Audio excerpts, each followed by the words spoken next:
ಚಿಂದಿ ಉಡಾಯಿಸೋ ಖಾರ ಬಣ್ಣ ರುಚಿಯನ್ನು ನೀಡುತ್ತದೆ. ಮೆಣಸಿನ ಪುಡಿ ಚಿಂದಿ ಉಡಾಯಿಸೋ ಖಾರ ಬಣ್ಣ ರುಚಿ.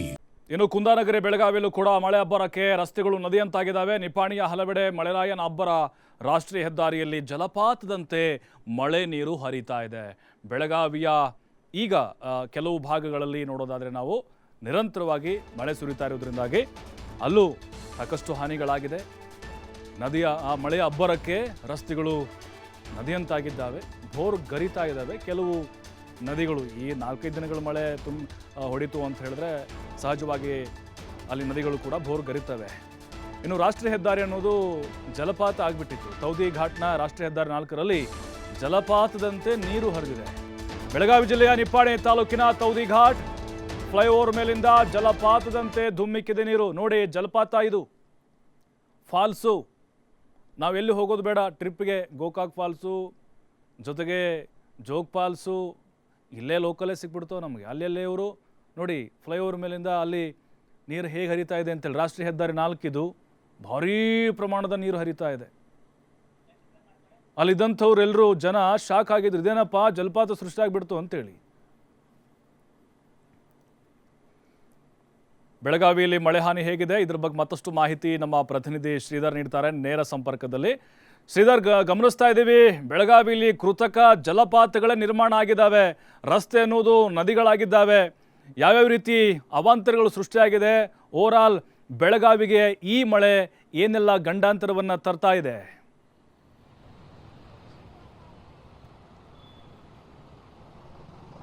ಪ್ರಭು, ಈಗ ಏನು ಬೆಳಗಾವಿಯಲ್ಲಿ ಕೂಡ ಕಳೆದ 1 ವಾರಗಳಲ್ಲಿ ನಿರಂತರ ಮಳೆ ಆಗ್ತಾ ಇದೆ, ಬಿಟ್ಟು ಬಿಡದೆ ಮಳೆ ಸುರಿತಿರ್ತಕ್ಕಂಥದ್ದು. ಜೊತೆಗೆ ಈ ರೀತಿ ಮಳೆ ಆಗ್ತಿರ್ತಕ್ಕಂಥ ಹಿನ್ನೆಲೆ ಬೆಳಗಾವಿಯಲ್ಲಿ ಸಾಕಷ್ಟು ಅವಾಂತರ ಆಗ್ತಾ ಇದೆ ಪ್ರಭು.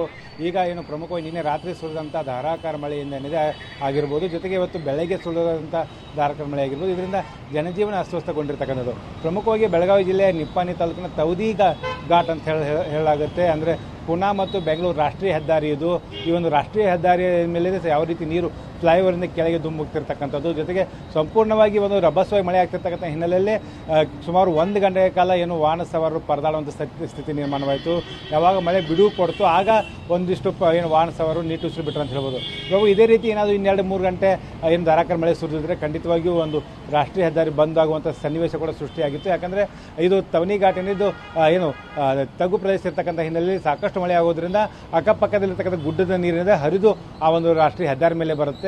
ಹಾಗಾಗಿ ಈ ತವನಿ ಘಾಟ್ನಲ್ಲಿ ಪ್ರತಿ ಬಾರಿ ಮಳೆಗಾಲ ಬಂದಂಥ ಸಂದರ್ಭದಲ್ಲಿ ಈ ರೀತಿಯ ಸಮಸ್ಯೆಗಳು ಅಲ್ಲಿ ಎದುರಾಗುತ್ತೆ ಅಂತ ಹೇಳ್ಬೋದು. ಇದು ಒಂದು ಭಾಗ. ಆದರೆ ಇನ್ನೊಂದು ಕಡೆ ಏನು ಪ್ರಮುಖವಾಗಿ ಬೆಳಗಾವಿಯ ಬೇರೆ ಬೇರೆ ಭಾಗ ಅಂದರೆ ಬೆಳಗಾವಿ ಮಹಾನಗರ ಆಗಿರ್ಬೋದು, ಜೊತೆಗೆ ಬೇರೆ ಬೇರೆ ಭಾಗಗಳು ಕೂಡ ಈ ರೀತಿ ರಾತ್ರಿಯ ಸಂದರ್ಭದಲ್ಲಿ ಮಳೆ ಆಗ್ತಾ ಇದೆ.